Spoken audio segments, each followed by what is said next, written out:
बच्चों class 7th की exercise 10.2 है। आपको इसके एक्सरसाइज के लिए प्रकार, पेंसिल, स्केल और शार्पनर, रबड़ या इरेज़र अपने पास रखना, क्योंकि और कोशिश करना कि जैसे जैसे मैं आपको बनाना बता रहा हूँ आप साथ के साथ बनाएं तो आपको जल्दी समझ में आएगा। हमने इसमें त्रिभुजों की रचना करनी है, तो देखिए कैसे करेंगे। सबसे पहले है कि एक्स वाई जेड, एक त्रिभुज एक्स वाई जेड की रचना कीजिए जिसमें X Y 4.5 centimetre, Y Z 5 centimetre और जेड एक्स 6 सेंटीमीटर है। तो पहले तो हम देखिए एक रफ सी आकृति बना के थोड़ा सा क्लियर कर लेते हैं। जैसे हमने जो त्रिभुज बनानी है वो एक्स वाई जेड जो बनानी है, देखिए मैंने नाम लिख दिया एक्स वाई जेड। अब इसमें देखिए एक्स वाई सबसे पहले ये जैसे 4.5 सेंटीमीटर है, उसके बाद है वाई जेड 5 सेंटीमीटर, तो ये वाई जेड है 5 सेंटीमीटर, और है जेड एक्स 6 सेंटीमीटर, तो जेड एक्स 6 सेंटीमीटर। अब इस त्रिभुज को देख के ही मैं इसको बनाऊंगा। देखिए कैसे, नीचे है 5 सेंटीमीटर की लाइन और इसका नाम वाई जेड है, तो स्केल से मैं सबसे पहले 5 सेंटीमीटर की एक लाइन लगाऊंगा। देखिए नीचे की तरफ मैंने ऐसे 5 सेंटीमीटर, देखिए स्केल में ये जीरो जहाँ था यहाँ से शुरू किया मैंने, और ये 5 सेंटीमीटर तक ये एक लाइन लगाई है और इसको लिख दिया 5 सेंटीमीटर, और ये है वाई जेड। उसके बाद वाई से 4.5 सेंटीमीटर इधर से और इधर जेड से 6, तो 4.5 सेंटीमीटर वाई से है, तो मैंने क्या कर लेना है, स्केल पे 4.5 सेंटीमीटर तक प्रकार को खोल लेना है। 4.5 कहाँ होगा, ये 4 और 5 के बीच में, पाँचवीं जो बीच वाली लाइन होती है यहाँ 4.5 होगा। तो देखिए किस तरह से मैं 4.5 सेंटीमीटर प्रकार को खोल के नापूंगा। ये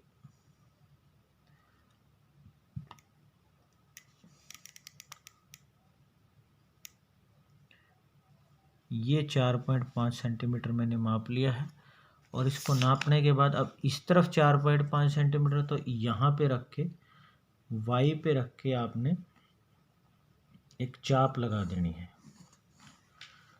अब दूसरी तरफ ये है 6 सेंटीमीटर, तो अब मैं स्केल पे उसी तरह 6 सेंटीमीटर तक प्रकार को खोलूँगा, 0 से 6 तक।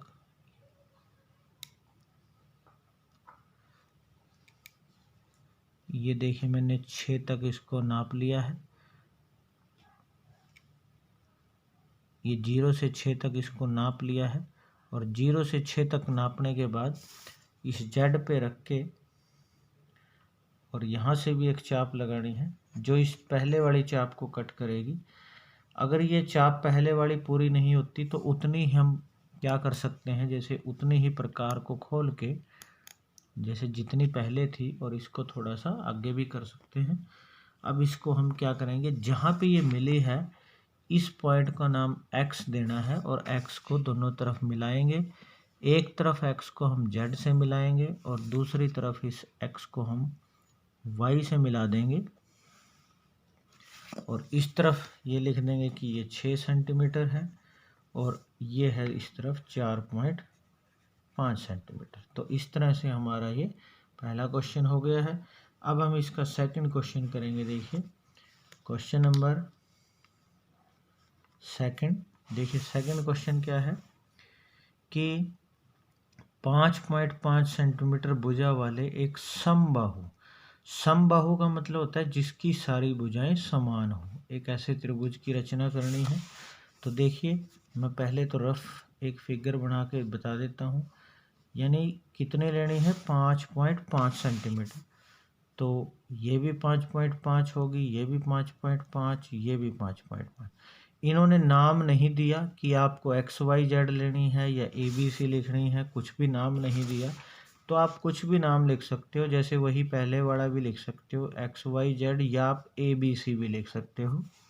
तो अब देखिए हम सबसे पहले 5.5 सेंटीमीटर की एक लाइन लगाएंगे नीचे, तो जैसे हमने 5.5 सेंटीमीटर की एक लाइन लगा ली है,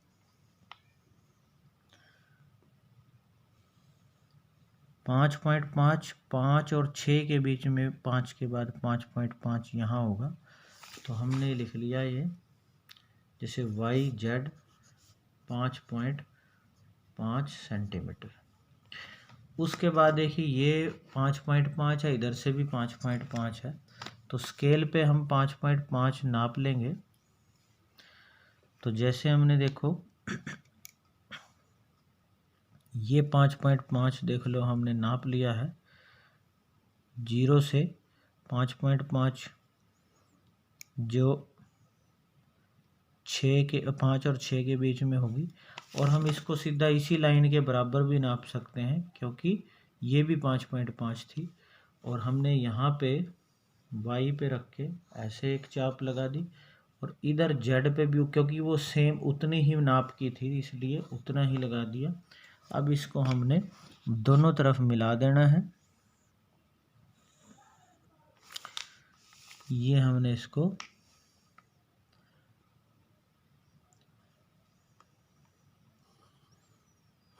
दोनों तरफ मिला दिया, इसका नाम लिख दिया X, और इधर लिख दिया ये भी 5.5 सेंटीमीटर है और ये भी 5.5 सेंटीमीटर।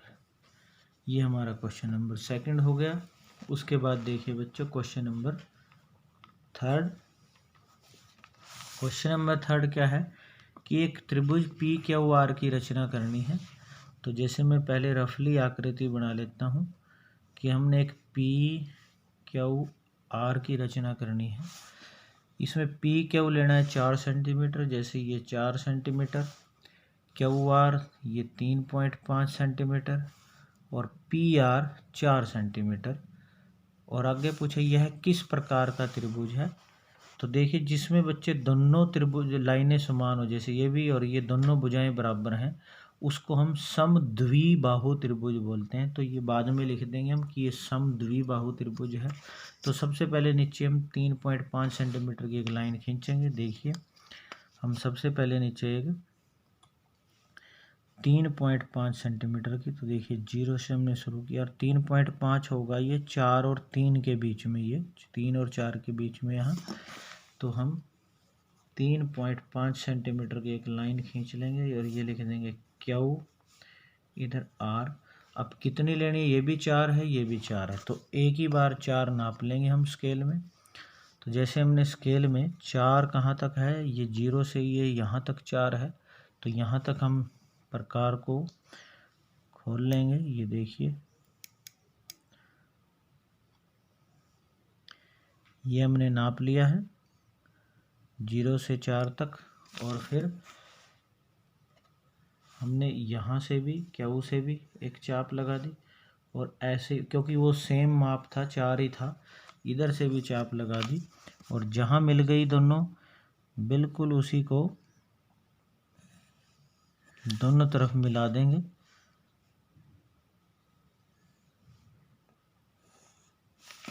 इसका नाम लिख देंगे ऊपर P, और ये भी 4 सेंटीमीटर और ये भी 4 सेंटीमीटर। तो इस तरह से हमारा क्वेश्चन नंबर 3 हो गया। अब देखिए बच्चों क्वेश्चन नंबर 4 कैसे करना है। क्वेश्चन नंबर 4 देखो, 4th क्वेश्चन है कि ABC की एक रचना कीजिए। एक त्रिभुज आपने ABC बनानी है। तो जैसे क्वेश्चन नंबर 4 रफली बना लेते हैं हम पहले ABC। AB लेना है, जैसे ये 2.5 सेंटीमीटर दे रखा है, BC 6, नीचे 6 सेंटीमीटर हो गया BC, AC ये 6.5 सेंटीमीटर। और कोण B को ये करें, B को फिर मापना भी है आपने। तो पहले तो हम ये नाम पिछला क्वेश्चन में रह भी गया था, हम लिखेंगे यह है समद्विबाहु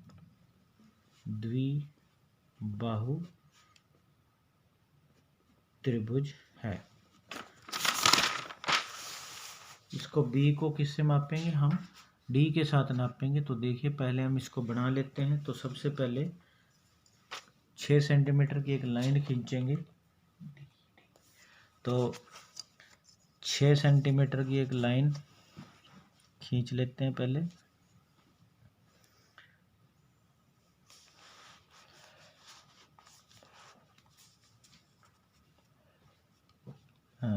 ये देखिए हम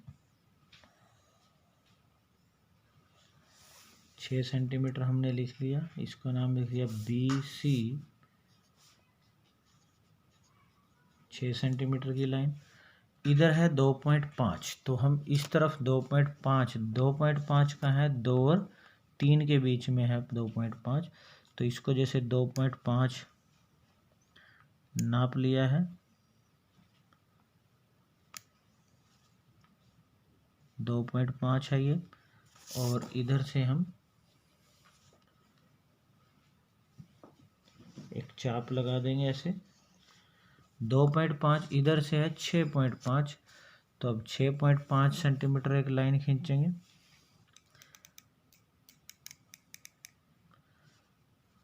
छः 6.5 होगी, 6 और 7 के बीच में है,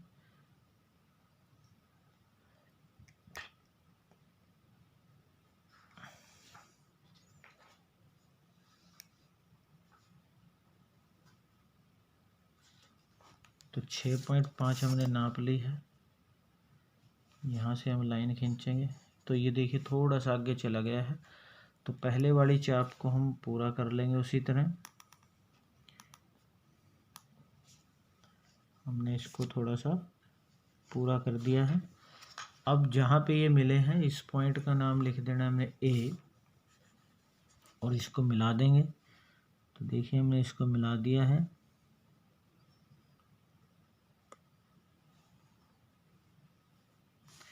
इधर से C के साथ